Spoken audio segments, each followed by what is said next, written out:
इस वीडियो में हम ये देखेंगे कि रिसीवर कौन होता है सीपीसी में और इसकी अपॉइंटमेंट कैसे होती है, इसके राइट्स एंड ड्यूटीज़ क्या हैं। सबसे पहले हम इसका इंट्रोडक्शन देखेंगे। Receiver is a person chosen by the court to take care of a debtor's property while a case is ongoing. Receiver एक पर्सन होता है जिसको कोर्ट खुद रखती है ताकि वो डेप्टर की प्रॉपर्टी को डील कर सके, संभाल सके जब तक कि डेप्टर कोर्ट के मामलात में बिजी हो। The court does this to protect the property and ensure it is not lost, taken away or damaged. Court एक रिसीवर को इसलिए रखती है ताकि प्रॉपर्टी को प्रोटेक्ट किया जा सके, ताकि वो प्रॉपर्टी लॉस्ट ना हो सके, ना ही वो किसी और के हाथ में आ जाए, ना ही वो प्रॉपर्टी डैमेज हो। इसलिए एक रिसीवर को रखा जाता है। A receiver may also use the property to pay off the debtor's debts if needed. जो रिसीवर है वो डेप्टर की प्रॉपर्टी को डेप्टर के ही मामलात में यूज़ कर सकता है। यानी कि डेप्टर ने अगर किसी के पैसे देने हैं तो वो उसी की प्रॉपर्टी से उसके पैसों का कर्जा उतार भी सकता है। Then we have relevant provisions. इसके अंदर order 40 of CPC, section 94 of CPC आएगा, क्रॉस रेफरेंस में आएगा section 145 of civil procedure code और कोड ऑफ सिविल प्रोसीजर 1898। ये 3 रेलेवेंट सेक्शंस हैं जिसमें रिसीवर के बारे में डिटेल लिखी है। यानी कि CRPC के अंदर भी आपको रिसीवर मिलेगा, साथ में इन 2 सेक्शंस में भी CRPC का रिसीवर मौजूद है। Next we have definition of a receiver. इसमें ऑक्सफोर्ड की डिक्शनरी में रिसीवर के बारे में बताया जा रहा है। According to Oxford dictionary, a receiver is a person appointed by the court under civil procedure rules to preserve and protect property during litigation। यानी कि एक रिसीवर एक ऐसा पर्सन होता है जिसको कोर्ट खुद अपॉइंट करती है सिविल प्रोसीजर्स के रूल्स के अकॉर्डिंग। यानी कि जो रूल्स सिविल प्रोसीजर कोर्ट के अंदर लिखे गए हैं उन्हीं रूल्स को फॉलो करके कोर्ट अपॉइंट करती है ताकि जो भी पर्सन्स या पार्टीज़, चाहे जो भी पार्टी कोर्ट के केसेस में इन्वॉल्व हो, वो बिज़ी हो जाएगी उस सिचुएशन पे। तो ऐसी सिचुएशन पे उन पार्टीज़ में से किसी एक की पार्टी की अगर प्रॉपर्टी राइट्स वायलेट हो रहे हैं या प्रॉपर्टी डैमेज हो रही है, कोर्ट्स में जाने की वजह से प्रॉपर्टी को देख नहीं पा रहा, ऐसी सिचुएशन पे एक रिसीवर को रखा जाएगा। लिटिगेशन का मतलब होता है केस जो कोर्ट में चल रहा हो। तो इसमें सेम वही बात देखिए जो इंट्रोडक्शन में लिखी है। Legal definition also describe receiver as, एक और डेफिनेशन भी आप रैंडम से दे सकते हैं। Receiver is a person chosen by court to take care the property involved in legal case. Their job is to protect the property until the court decides who has a legal right to it. दूसरी definition में आप ये भी कह सकते हैं कि एक रिसीवर एक ऐसा पर्सन है जिसको कोर्ट खुद रखती है ताकि प्रॉपर्टी की टेक केयर किया जा सके। क्यों? क्योंकि जो पार्टीज़ हैं जो कोर्ट में मौजूद हैं उनमें से किसी एक की प्रॉपर्टी डैमेज हो रही है क्योंकि वो कोर्ट में मौजूद है, टाइम नहीं दे पा रहा, तो ऐसी सिचुएशन पे एक रिसीवर को कोर्ट खुद रखती है ताकि प्रॉपर्टी को संभाला जा सके। ज़रूरी नहीं कि किसी एक पार्टी को प्रॉब्लम पहुंच रही हो, शायद दोनों पार्टीज़ जो मौजूद हैं उस वक्त कोर्ट में, दोनों पार्टी शायद इस चीज़ पे लड़ रही हों कि जो प्रॉपर्टी है वो इसके नाम पे नहीं होनी चाहिए, मेरे नाम पे। यानी कि जो फर्स्ट पार्टी है वो कहती है ये प्रॉपर्टी मेरी है, दूसरी पार्टी कहती है कि ये प्रॉपर्टी मेरी है, इस पे दोनों की लड़ाई लगी हुई है। तो ऐसी सिचुएशन पे जो प्रॉपर्टी है उसको रिसीवर संभाल रहा होगा, कोर्ट खुद अपॉइंट करेगी और जब कोर्ट का केस चल रहा होगा उस केस में ये डिसाइड किया जाएगा कि किस पार्टी के पास राइट्स हैं उस प्रॉपर्टी को रखने के लिए। इसीलिए रिसीवर तब तक संभालेगा जब तक कि ये डिसाइड नहीं होता कि प्रॉपर्टी का असल मालिक कौन है। Then we have objective behind appointment. Objective का मतलब होता है पर्पस, कि क्या पर्पस है कि हम एक रिसीवर को अपॉइंट करते हैं। The main purpose of appointing a receiver is to preserve the status quo.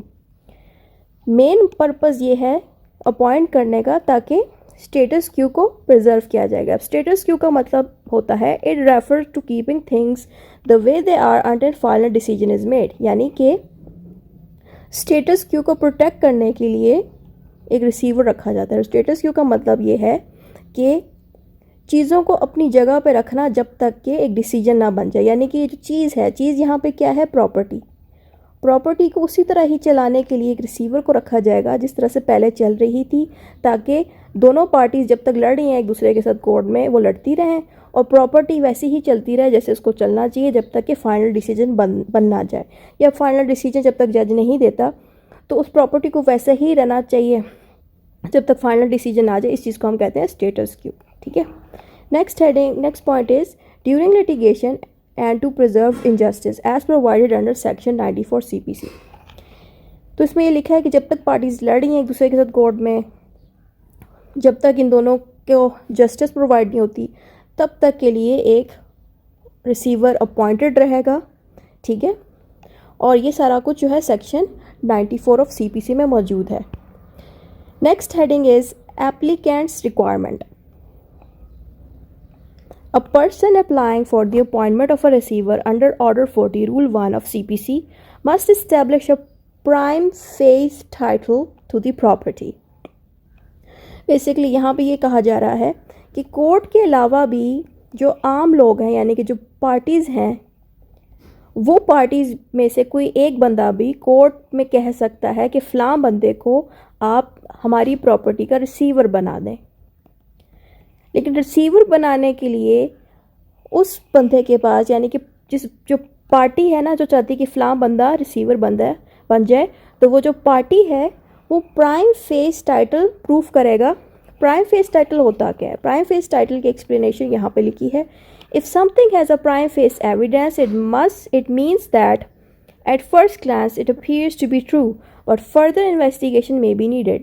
For example, in fraud cases, if document shows fake signatures, this is a prime facie evidence of fraud। तो basically prima facie का मतलब ये है कि जो party है जो ये चाहती है कि फ़लाँ बंदा रिसीवर बन जाए, तो उस पार्टी को चाहिए कि उसके ऊपर एक एविडेंस कोर्ट को प्रूव करे।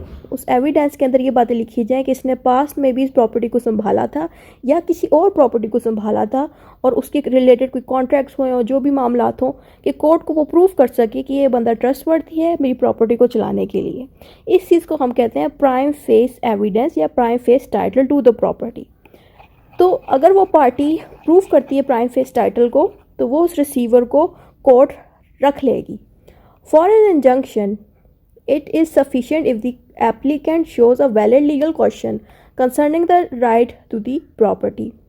अगर इंजंक्शन का केस है, उसमें एप्लीकेशन ये भी दे सकता है एप्लीकेंट कि वो वैलिड लीगल क्वेश्चन अराइज कर सके राइट ऑफ प्रॉपर्टी का। यानी कि मिसाल के तौर पे दो पार्टीज़ हैं, दोनों एक दूसरे से लड़ रही हैं प्रॉपर्टी के लिए, तो एक पार्टी दूसरी पार्टी से क्वेश्चंस भी पूछ सकता है प्रॉपर्टी से रिलेटेड।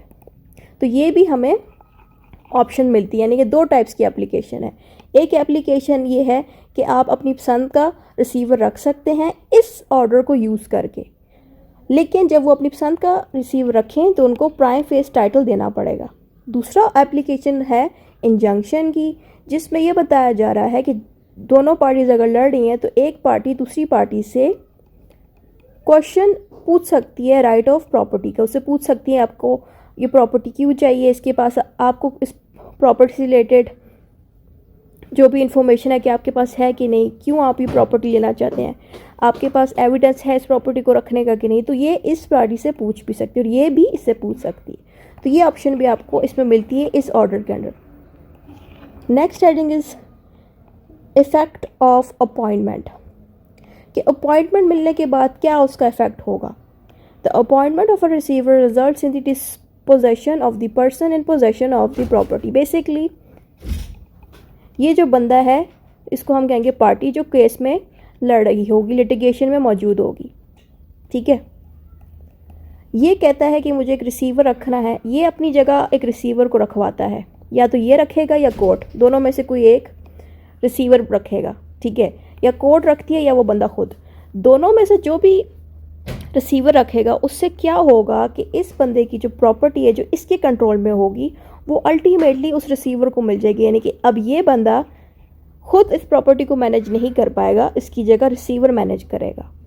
तो ये एक इफ़ेक्ट पड़ेगा अपॉइंटमेंट होने से, असर पड़ेगा इस बंदे के राइट्स पे कि अब अपने प्रॉपर्टी को हैंडल नहीं कर सकेगा, इसकी जगह रिसीवर करेगा। The receiver shall control the property under the court's authority, और जो कोर्ट की अथॉरिटी है यानी कि जो भी कोर्ट्स ने पावर्स दिए हैं उन्हीं पावर्स के साथ ही रिसीवर अपने राइट्स पे और अपनी ड्यूटीज़ पे वर्क करेगा, और कोर्ट्स जैसा कहेगी वैसे ही वो वर्क करेगा। Next heading is appointment of receiver.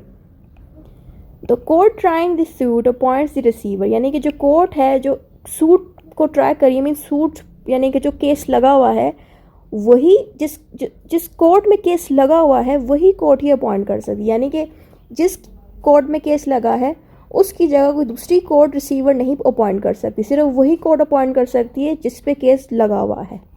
Next point is upon appointment the property comes under the custodia legis. Custodia legis is a Latin word, इसकी इंग्लिश होगी custody of the law.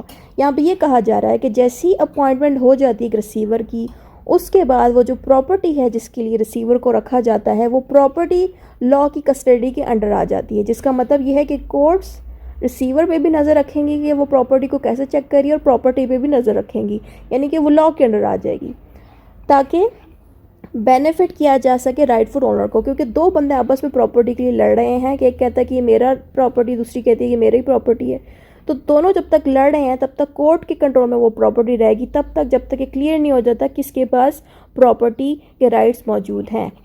Next heading is the receiver takes possession of all disputed property, और जो receiver है उसके पास पूरा control होता है इस डिस्प्यूटेड प्रॉपर्टी को कंट्रोल करने का। पोजेशन मीन्स कंट्रोल करने का। If third parties claim the property the court decides their right. अब इसमें एक थर्ड पर्सन भी इन्वॉल्व हो जाता है। मिसाल के तौर पे दो बंदे ऑलरेडी लड़ रहे हैं कोर्ट में, अचानक एक तीसरा बंदा भी आ जाता है, वो भी कहता है कि ये प्रॉपर्टी तो मेरी भी थी, पहले से दो ऑलरेडी पार्टीज मौजूद हैं आपस में लड़ने के लिए, तीसरा बंदा अगर अचानक आ जाता है तो उसको भी कंसिडरेशन में लिया जाएगा, उसको भी इनके साथ मिला दिया जाएगा और चेक किया जाएगा क्या ये बंदा एक्चुअल राइट रखता है या ये राइट रखता है प्रॉपर्टी का या ये, तो ये चीज़ इसमें लिखी गई है। Next point is the receiver does not gain title to the property but holds possession on behalf of the court. तो बेसिकली जो रिसीवर है वो पूरी तरह से टाइटल नहीं मिलता उसको प्रॉपर्टी रखने का, यानी कि उसके नाम पे प्रॉपर्टी नहीं होती, सिर्फ और सिर्फ वो बंदा जो रिसीवर है वो सिर्फ प्रॉपर्टी को होल्ड कर सकता है कोर्ट की परमिशन से, ठीक है। तो इट मीन्स कोर्ट जब चाहे इस बंदे से प्रॉपर्टी ले सकती है, तो इसके पास पूरा का पूरा राइट नहीं होता प्रॉपर्टी को अपना नाम करने का, इसके पास सिर्फ इतना राइट होता है कि ये प्रॉपर्टी को कंट्रोल कर सकता है उसी तरीके से जिस तरह से कोर्ट चाहेगी कि वो वर्क करे प्रॉपर्टी में। Next heading is property outside jurisdiction. Outside jurisdiction का मतलब होता है कि कोर्ट की जुरिस्डिक्शन से बाहर। जुरिस्डिक्शन का मतलब है power of court and location, यानी कि पाकिस्तान से बाहर अगर प्रॉपर्टी या पाकिस्तान के किसी ऐसे कोने में वो प्रॉपर्टी मौजूद है जो उस कोर्ट से काफ़ी दूर है, तो ऐसी सिचुएशन पे क्या होगा वो बातें यहाँ पे लिखी जा रही हैं। A court can appoint a receiver for property outside इस टेरिटोरियल जुरिस्डिक्शन। यहाँ पे ये कह रहे हैं कि कोर्ट के पास ये पावर मौजूद होती है कि वो रिसीवर उन प्रॉपर्टीज़ के लिए भी रख सकता है जो उनके जुरिस्डिक्शन से बाहर हो, यानी कि टेरिटोरियल जुरिस्डिक्शन से बाहर हो, ठीक है। यानी कि अगर वो प्रॉपर्टी लाहौर में मौजूद है और कोर्ट जो है वो इस्लामाबाद में मौजूद है, तो ऐसी सिचुएशन पे क्या होता है कि उस कोर्ट के पास ये पावर है कि वो लाहौर की एरिया के प्रॉपर्टी को भी कंट्रोल कर सकती है और वहाँ के लिए भी एक रिसीवर रख सकती है, ठीक है। तो ये चीज़ें यहाँ पे लिखी हैं। Next point is however if a receiver has already been appointed by one court another court can not appoint a separate receiver for same property. यहाँ पे ये कह रहे हैं कि ऑलरेडी एक कोर्ट ने रिसीवर उस सेम प्रॉपर्टी पर रखा हुआ है तो दूसरी कोर्ट उसी प्रॉपर्टी के ऊपर एक और रिसीवर नहीं रख सकती, ठीक हो गया। नेक्स्ट पॉइंट आता है प्रोसीजर फॉर अपॉइंटमेंट। इसमें ये लिखा है कि किस तरह से किस मेथड से रिसीवर को रखा जाता है। पहला पॉइंट है स्यू मोटो। स्यू मोटो का मतलब होता है खुद करे कोर्ट। इसका मतलब ये है कि कोर्ट अपनी मर्जी से एक रिसीवर रख सकती है, ठीक है। यानी कि दोनों पार्टीज मौजूद हैं, लेकिन दोनों पार्टीज में से किसी एक ने भी नहीं कहा कि हमें रिसीवर की ज़रूरत है या रिसीवर आप रखें, तो ऐसी सिचुएशन पे कोर्ट अपनी मर्जी से भी किसी को रिसीवर बना सकती है। इसको हम कहते हैं suo motu. Next point is on application by party to the suit, यानी कि दोनों पार्टीज में से कोई एक भी बंदा अगर कहते हैं ना कि मेरे लिए मेरे पसंद का रिसीवर रखें, तो वो चीज़ भी हो सकती है। पहला point suo motu, second is on application. Third में लिखा है on application by third party with an interest in the property. अब देखो दो पार्टीज ऑलरेडी मौजूद हैं, लेकिन एक थर्ड पर्सन है आउट ऑफ नोवेयर, वो भी घुस जाता है इस कोर्ट केस में और कहता है कि ये प्रॉपर्टी तो मेरी भी है, तो आप मेरी पसंद का रिसीवर रखें। तो ये जो थर्ड पर्सन है इसकी बात भी मानी जाएगी, ठीक है। तो बेसिकली इन 3 मेथड से प्रोसीजर शुरू होते हैं, यानी कि कोर्ट खुद भी एक रिसीवर को रख सकती है, अपॉइंट कर सकती है, पार्टीज जो ऑलरेडी मौजूद है उनमें से कोई एक भी रख सकती है, कह सकती है, एप्लीकेशन दे सकती है कि हमें एक हमारी पसंद का रिसीवर रखें। थर्ड पॉइंट पे ये लिखा है कि एक third person out of nowhere वो भी अगर घुसता है इस केस के अंदर और कहता है प्रॉपर्टी मेरी है, तो उसकी पसंद का भी रिसीवर रखा जा सकता है। नेक्स्ट पॉइंट इज, यहाँ पे ये लिखा है the court must issue prior notice to other party before appointing receiver. यहाँ पे ये कह रहे हैं कि चाहे इनमें से जो भी मेथड हो, जब भी रिसीवर को रखा जाएगा तो कोर्ट्स की ड्यूटी बनती है कि जो दूसरी पार्टी है जो रिसीवर नहीं रख रही, जिसको पता भी नहीं रिसीवर रखा जा रहा है, उसको इतला दी जाए, नोटिस दी जाए कि दूसरी पार्टी या थर्ड पार्टी रिसीवर रख रही है या हम खुद रख रहे हैं। इन तीनों मेथड्स में ये बताया जा रहा है कि रिसीवर रखा जा रहा है, लेकिन कोर्ट की ये ड्यूटी बनती है कि दूसरी पार्टी जिसको पता नहीं है रिसीवर का कि रिसीवर कौन रख रहा है, कब रखा जा रहा है, उसको कोर्ट इतला दे। Next point is judicial principles for appointment. Judicial principle of appointment means कि लॉ क्या कहती है कि किस तरह से रिसीवर को रखा जाएगा, रिसीवर को रखना चाहिए, ठीक है। ये बातें इसमें लिखी हैं। While appointing a receiver, the court considers number 1 prime facie title। ये ऊपर वाली सेम पॉइंट्स हैं जिनको इधर दोबारा लिखा जा रहा है, यानी कि प्राइम फेस टाइटल को देखा जाएगा, यानी कि the applicant must show a strong prima facie case for appointment, यानी कि स्ट्रॉन्ग प्राइम फेस केस दे, यानी कि जिस बंदे को वो रिसीवर बना रहा है उसके ऊपर कोई एविडेंस और उसके पास में हुए काम, जो भी उसने प्रॉपर्टी को संभाला, जो भी इसके ऊपर मामलात हैं, वो सारे कोर्ट को दिखाए, इसको हम कहते हैं prima facie evidence. Next point is property in danger.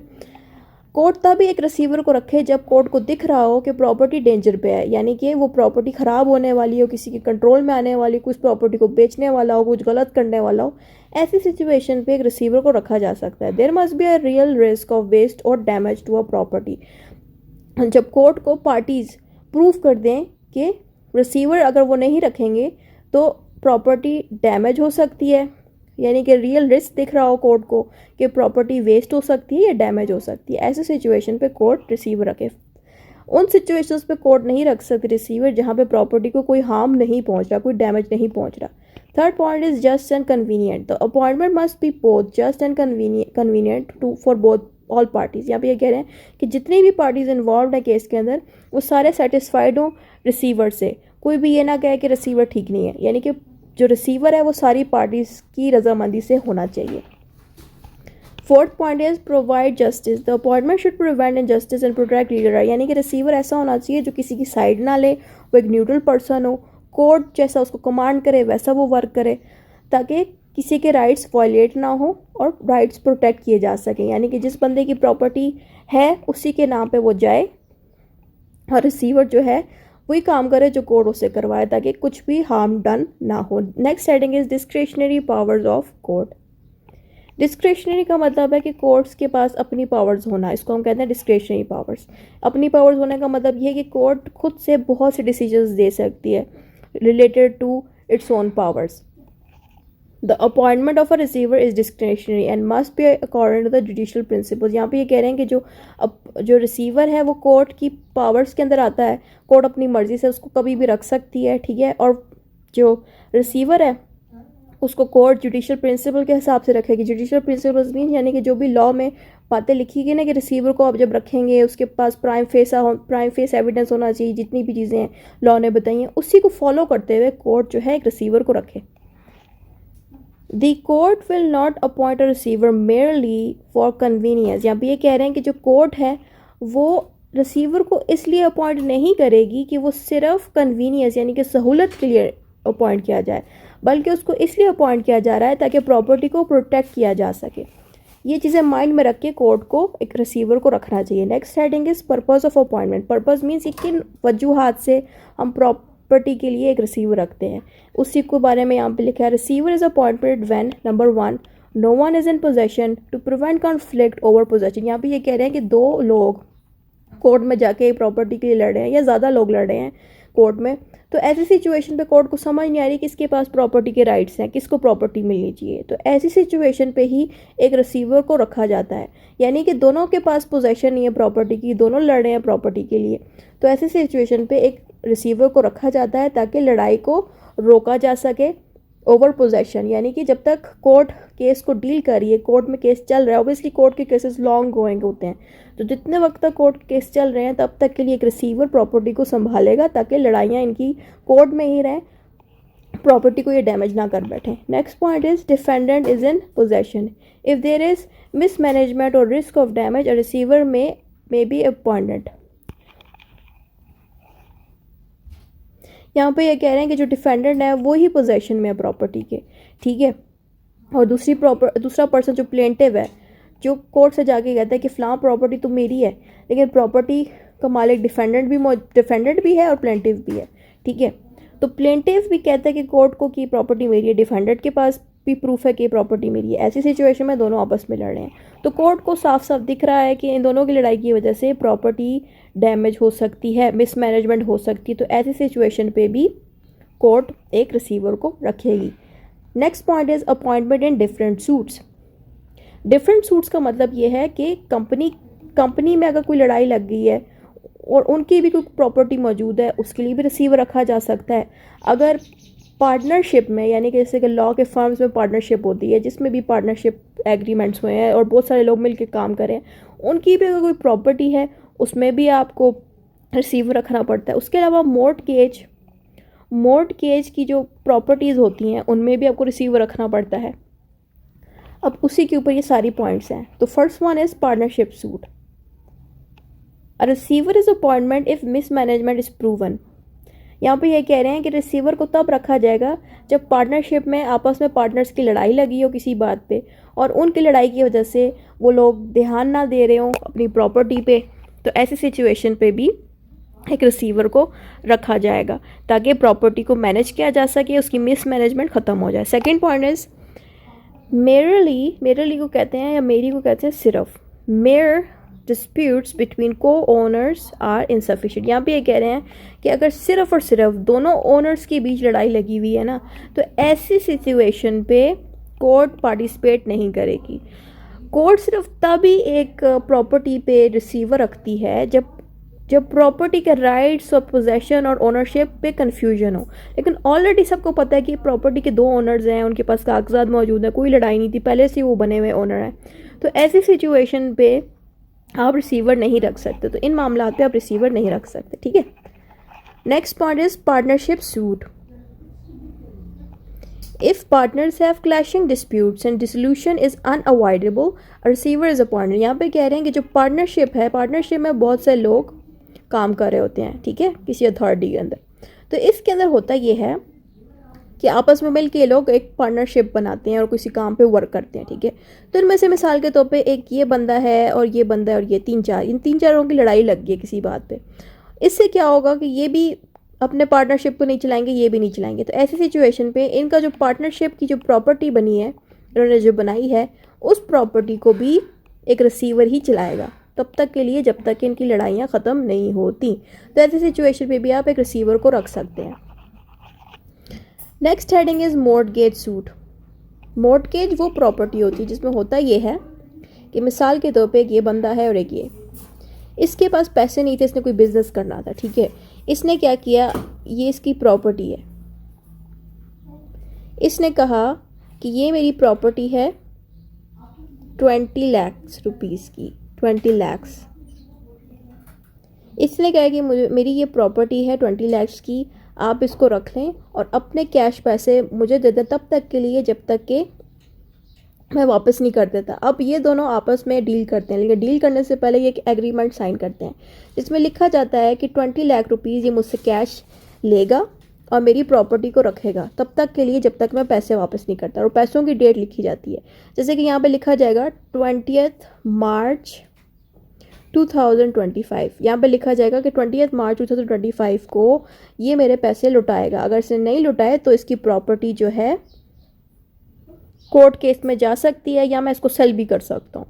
तो ऐसी सिचुएशन पे हुआ ये कि इसने पैसे भी ले लिए और प्रॉपर्टी के पैसे नहीं लुटाए। तो उस सिचुएशन पे उसकी प्रॉपर्टी पे भी रिसीवर वर्क कर सकता है, ठीक है। या फिर इसकी प्रॉपर्टी सेल भी हो सकती है। तो इस पूरे प्रोसेस को हम कहते हैं मॉर्टगेज डीड या मॉर्टगेज सूट। तो इसमें होगा ये कि अगर मॉर्टगेज का केस लग गया है और जिस बंदे ने पैसे लिए मॉर्टगेज करके उसने पैसे वापस नहीं किए, फेल कर दिए, फेल टू पे मनी, तो ऐसी सिचुएशन पे a receiver can be appointed when a person fails to pay the mortgage or when the money from the selling property is not enough to pay debt। इसमें ये होगा कि मिसाल के तौर पे जो दोनों बंदे हैं जिनमें लड़ाई लग गई है, एक कहता है मेरे पैसे वापस करो, दूसरे ने अपना घर इसको पोजेशन में दे दिया था कि इसने इसको पैसे दे दिए और इसने कहा ठीक है मेरे घर रख लो, एग्रीमेंट उन्होंने कर दिया। अब हुआ ये कि दोनों आपस में कोर्ट में चले गए हैं, दोनों कोर्ट में जाके लड़े हैं। कोर्ट ने क्या किया कि इन दोनों को कहा कि ठीक है आप लोग कोर्ट में लड़ें, और कोर्ट ने क्या किया है, एक रिसीवर को रख दिया है। वो जो रिसीवर है वो काम ये करेगा कि इस बंदे की प्रॉपर्टी को या तो सेल कर देगा, सेल करके इसके पैसे वापस करेगा, या फिर प्रॉपर्टी सेल करने के बाद भी अगर पैसे पूरे नहीं होते तो फिर इस बंदे से रिसीवर मज़ीद चीज़ें लेगा ताकि इसके पैसे वापस किए जा सके। तो ये भी काम होता है रिसीवर का, लेकिन यहाँ पे मामला डिफरेंट है मॉर्टगेज में। मॉर्टगेज में रिसीवर की ये ड्यूटी बन जाती है कि वो प्रॉपर्टी को सेल करके पैसे वापस करेगा। तो इस तरह से भी रिसीवर को यूज़ करती है कोर्ट कि वो प्रॉपर्टी को हैंडल करे। Next heading is rule under criminal procedure code. अब क्रिमिनल प्रोसीजर कोड में रिसीवर को किस तरह से यूज़ किया जाता है। A civil court's power to appoint a receiver remains unaffected by an order under this. यहाँ पे ये कह रहे हैं कि जो CRPC है उसके अंदर भी रिसीवर के अपने रूल्स हैं, अपनी चीज़ें हैं, लेकिन जो पावर्स CPC में मौजूद है रिसीवर की, वो उस पर कोई इफेक्ट नहीं करेगा ये सेक्शंस। यानी कि जो CRPC के सेक्शंस हैं रिसीवर से रिलेटेड वो अफेक्ट नहीं करेंगे CPC को। ये बातें यहाँ लिखी गई हैं। A civil court can appoint a receiver even if there is an order under section 145 of CRPC। ये जो सेक्शन है इसमें जो भी मामला लिखे गए रिसीवर के वो बिल्कुल अफेक्ट नहीं करेंगे CPC के सेक्शंस में, क्योंकि जो CPC का सेक्शन में रिसीवर के बारे में लिखा है वो अपने काम कर रहे हैं और CRPC के बारे में जो भी रिसीवर के ऊपर लिखा है वो उस हिसाब से काम कर रहे हैं, तो एक दूसरे को ये इफेक्ट नहीं करेंगे। ये बातें यहाँ लिखी हैं। However, a magistrate cannot take away the receiver's control over the property without permission of the civil court। यानी कि मिसाल के तौर पर मैजिस्ट्रेट जो होता है वो CRPC के अंदर होता है, ठीक है। CRPC किस लिए यूज़ होता है, क्रिमिनल केसेस में। अब मैजिस्ट्रेट क्रिमिनल केसेस में वर्क कर रहा है, बट हम अब पढ़ रहे हैं CPC सिविल प्रोसीजर केसेस होते हैं, यानी कि सिविल केसेस। यानी कि किसी सिविल कोर्ट ने अगर एक रिसीवर को रखा हुआ है किसी प्रॉपर्टी को हैंडल करने का, वही प्रॉपर्टी जो CPC में हैंडल हो रही है वही प्रॉपर्टी अगर CRPC में जाके किसी मैजिस्ट्रेट के हाथ में आती है और मैजिस्ट्रेट को पता चलता है कि सिविल कोर्ट ने इस प्रॉपर्टी के ऊपर एक रिसीवर को रखा हुआ है, तो मैजिस्ट्रेट के पास ये पावर नहीं होगी कि वो उस रिसीवर को बगैर इनकी परमिशन के निकाल सके, ठीक है। तो ये बातें यहाँ लिखी गई हैं। Next heading is who may be appointed as a receiver, यानी कि किन बंदों को हम रिसीवर बना सकते हैं। पहला point is a party to the suit is usually not appointed unless other parties consent, exceptional circumstances exist. यहाँ पे ये कह रहे हैं कि जो बंदे ऑलरेडी मौजूद हैं केस के अंदर, यानी कि पार्टी A इसको हम प्लेंटिव भी कह सकते हैं और पार्टी B डिफेंडेंट भी हो सकता है ये। अब ये दोनों पार्टीज लड़ रही हैं कि ये कहता है कि ये प्रॉपर्टी मेरे पास, दूसरा कहती है प्रॉपर्टी मेरी है, ठीक है। अब ये जो पार्टी है ये रिसीवर नहीं बन सकती, लेकिन इस पर भी कुछ उन्होंने पॉइंट्स लिखे हैं कि किस तरह से ये रिसीवर बन सकती है ये पार्टीज़। इसमें ये होगा कि अदर पार्टीज़ कॉन्सेंट। मिसाल के तौर पे प्लेंटिव कहता है कि ठीक है मैं रिसीवर बन जाता हूँ, तो ये तभी बन सकता है जब डिफेंडेंट यानी कि जो दूसरी पार्टी है वो इस पर अपनी रजामंदी दे। अगर ये कहता है ये वाला डिफेंडेंट वाली साइड कि मैं रिसीवर नहीं बना सकता इसको, तब फिर ये नहीं बन सकेगा, लेकिन अगर ये मान जाएगा तो पार्टीज़ के अंदर से भी रिसीवर बन जाएंगे। दूसरी पॉइंट पे लिखा है एक्सेप्शनल सर्कमस्टांसेस एग्जिस्ट, यानी कि कुछ ऐसे सर्कमस्टांसेस क्रिएट हो गए हैं कि पार्टीज़ में से ही किसी को बनाना पड़ा रिसीवर, तो ऐसी सिचुएशन पे भी आप पार्टीज़ में से किसी एक को रिसीवर बना सकते हैं। Next heading is courts choice. यहाँ पे 3 डिविजन्स हुई हुई है। पहले में बताया जा रहा है कि पार्टीज़ में से किस तरह से रिसीवर्स बनते हैं। अब दूसरा पॉइंट है कोर्ट की मर्ज़ी से किस तरह से रिसीवर्स बनते हैं। पहला है the court appoints an impartial receiver. Impartial की जगह आप न्यूट्रल रिसीवर भी लिख सकते हैं। न्यूट्रल रिसीवर का मतलब ये है कि ना ये किसी भी पार्टी की साइड नहीं लेगा, ये कोर्ट की मर्ज़ी से चलेगा और कोई पार्टी इसको रिश्वत नहीं दे सकती, और रिश्वत अगर देगी भी तब भी ये न्यूट्रल ही रहना चाहिए, किसी की साइड नहीं ले सकता। ठीक है। नेक्स्ट पॉइंट इज इट में कंसिडर पार्टीज प्रेफरेंस, यानी कि जब भी कोर्ट किसी भी बंदे को रिसीवर बनाएगी तो कोर्ट को चाहिए कि दोनों पार्टी जो केस में इन्वॉल्व हैं उनसे परमिशन भी लें, उनसे पूछें कि क्या आप रजामंद हैं कि इस बंदे को रिसीवर बनाया जाए। ठीक है। Third point is joint receivers और इवन अ कंपनी में भी अपॉइंटेड। यहाँ पे ये होता है कि अगर मिसाल के तौर पे 2 लोग नहीं है, एक कंपनी का कोई केस लगा हुआ है और उस कंपनी के केस में किसी रिसीवर को रखना है तो उसमें ऑब्वियसली एक से ज़्यादा रिसीवर भी हो सकते हैं, क्योंकि कंपनी एक्ट जब हमने पढ़ा था पार्ट 4 में, उसमें हमने ये देखा था कि कंपनी में जब कंपनी को हमने वाइंड अप करना हो, उसको क्लोज करना हो, तो कोई रिसीवर को हम रखते हैं। रिसीवर एक नहीं होगा, एक से ज़्यादा होगा, क्योंकि कंपनी की जो क्वांटिटी है वो बड़ी होती है, इसमें चीज़ें ज़्यादा होती हैं, तो उसमें रिसीवर की क्वांटिटी ज़्यादा हो सकती है। तो इसमें क्या ये रहे हैं कि कंपनी में भी रिसीवर को रखा जा सकता है, उसमें जॉइंट रिसीवर होता है। जॉइंट रिसीवर का मतलब है कि एक से ज़्यादा रिसीवर होंगे जो कि उस कंपनी को हैंडल कर रहे होंगे, क्लोज करने के लिए या उसको संभालने के लिए। ठीक है, ये बातें यहाँ लिखी गई हैं। Next heading is collector as a receiver. If the property is revenue generated land the collector may be appointed as a receiver. अब यहाँ पे एक न्यू चीज़ आ गई है। अगर एक प्रॉपर्टी है वो लैंड से रिलेटेड है, कोई घर नहीं है, वो लैंड है, और वो जो लैंड है उससे कोई टैक्स कलेक्शन होनी है या कोई पैसे आने हैं, ऐसी सिचुएशन पे वो जो लैंड है उस पर 2 लोग लड़ रहे हैं। एक कहता है कि मेरी लैंड है, दूसरा कहता है मेरी लैंड है, वो काफ़ी एक्सपेंसिव लैंड है। तो ऐसी लैंड को संभालने के लिए नॉर्मल रिसीवर रखने की बजाय एक कलेक्टर को रखा जाता है रिसीवर लैंड्स की सिचुएशंस पे। तो यहाँ पे वो बात लिखी जा रही है। Next point is time of appointment. Time of appointment का मतलब ये है कि कब एक रिसीवर को रखा जाएगा।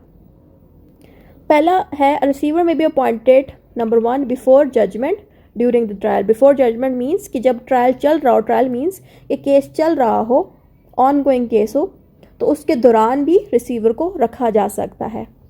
आफ्टर अ डिग्री, डिग्री का मतलब है जजमेंट या डिसीजन, यानी कि डिसीजन देने के बाद भी कोर्ट रिसीवर को रख सकती है। ठीक है। Third point is not after the degree is satisfied. यहाँ पे ये कह रहे हैं कि अगर दोनों पार्टीज़ की लड़ाई ख़त्म हो जाती है और एक बंदा कहता है ठीक है प्रॉपर्टी तुम्हारी है मेरी नहीं है, तो ऐसी सिचुएशन पे तो लड़ाई ही ख़त्म हो गई है, तो प्रॉपर्टी दूसरे को मिल जाएगी, दूसरा कंट्रोल करेगा। तो ऐसी सिचुएशन पर रिसीवर की रखने की कोई ज़रूरत नहीं पड़नी। तो ऐसे केसेस में रिसीवर की ज़रूरत नहीं पड़नी। ठीक है। तो इसके अंदर भी टाइम मैटर करता है। मिसाल के तौर पर शुरू में पार्टीज लड़ी थी और शुरू में कोर्ट को लगा कि रिसीवर रखना चाहिए, बाद में दोनों पार्टीज़ की लड़ाई ख़त्म हो गई और एक कहता है कि ठीक है ये प्रॉपर्टी दूसरा रख ले। तो ऐसी सिचुएशन पे क्या हुआ, कोर्ट को दिख गया कि इसने इस दूसरे बंदे को प्रॉपर्टी दे दी है, लड़ाई तो ख़त्म हो गई, तो रिसीवर रखने की ज़रूरत नहीं है। तो ये बातें यहाँ लिखी जा रही है इन पॉइंट्स पे। Next heading is when appointment takes effect, यानी कि अपॉइंटमेंट होने के बाद कब जाके रिसीवर अपनी एक्शंस को फॉलो करेगा, अपने रिस्पॉन्सिबिलिटीज़ को हैंडल करेगा। ये बातें यहाँ लिखी है। The appointment order is effective immediately unless condition such as security deposit must be fulfilled first. यहाँ पे ये कह रहे हैं कि जैसे ही एक रिसीवर को रख दिया जाता है उसको चाहिए कि फ़ौरन वो अपना वर्क स्टार्ट करे, लेकिन वर्क स्टार्ट करने से पहले वो एक सिक्योरिटी डिपॉजिट कोर्ट को देगा। अगर सिक्योरिटी डिपॉजिट उसने टाइमली दे दी है तो कोर्ट फिर कहेगी ठीक है हम अपना वर्क स्टार्ट कर सकते हैं। अब आता है powers of receiver. The receiver does not have inherent powers but can exercise only those powers granted by court. यानी यहाँ पे ये कह रहे हैं कि रिसीवर के पास खुद ब खुद कोई पावर्स मौजूद नहीं होती, इसके पास वो सारी पावर्स आती हैं कोर्ट से, यानी कि जो पावर्स कोर्ट्स ने उसको दी हैं, यानी कि कोर्ट एक लिस्ट बना के दे देती है रिसीवर को कि आपके पास ये पावर्स होती हैं प्रॉपर्टी को हैंडल करने की। तो यानी कि रिसीवर जो भी काम करेगा उसी तरह से करेगा जो कोर्ट बताएगा। ठीक है। और वो पावर्स कौन सी हैं अब हम देखने लगे। पहली पावर है सेटलिंग डिस्प्यूट। सेटलिंग डिस्प्यूट का मतलब है कि वो जो प्रॉपर्टी है, एक बिल्डिंग है यहाँ पे प्रॉपर्टी, वो लैंड भी हो सकती है। ठीक है। तो जो प्रॉपर्टी है उसमें जो लड़ाई लगी है उसको ख़त्म करने का काम रिसीवर का होता है, यानी कि रिसीवर ये करेगा कि सारे डॉक्यूमेंट्स देखेगा, प्रॉपर्टी को सर्च करेगा, देखेगा कि ये प्रॉपर्टी एक्चुअल में किसकी नाम पे होनी चाहिए थी, इसका कौन करेक्ट मालिक होना चाहिए। तो एक ये काम होता है, यानी कि डिस्प्यूट को सॉल्व करने में मदद करेगा। दूसरा पॉइंट है इसका, दूसरा पावर है sewing for possession. Sewing for possession means कि अगर इसके बहुत से एक्स्ट्रा भी मालिक निकल आते हैं जिनके पास राइट नहीं है, तो उनको भी वो सू कर सकता है। सू मीन्स कोर्ट में ला सकता है, कह सकता है कि ये बंदे भी निकल आए, इनको भी आप देखें, ठीक है। Third point is acknowledging debts. Acknowledging debts means कि अगर उस प्रॉपर्टी में कोई लोन है, कोई कर्जा चढ़ा हुआ है, कोई पैसे देने उस प्रॉपर्टी के, या उस प्रॉपर्टी को बेच के किसी को पैसे देने हैं, तब भी रिसीवर कर सकता है, ठीक है। मॉर्गेज के केस में भी हो सकता है ऐसे, ठीक है। Next point is executing document. Executing document का मतलब है कि जो भी उस प्रॉपर्टी से रिलेटेड डॉक्यूमेंट उसको मिल रहे हैं, जो भी उसको रिसर्च वर्क कर रहा है उस पर, तो वो प्रॉपर्टी से रिलेटेड डॉक्यूमेंट्स कोर्ट को दिखाए, कोर्ट को हेल्प आउट करे। ये बातें भी यहाँ पे मिलती हैं हमें रिसीवर की पावर्स में।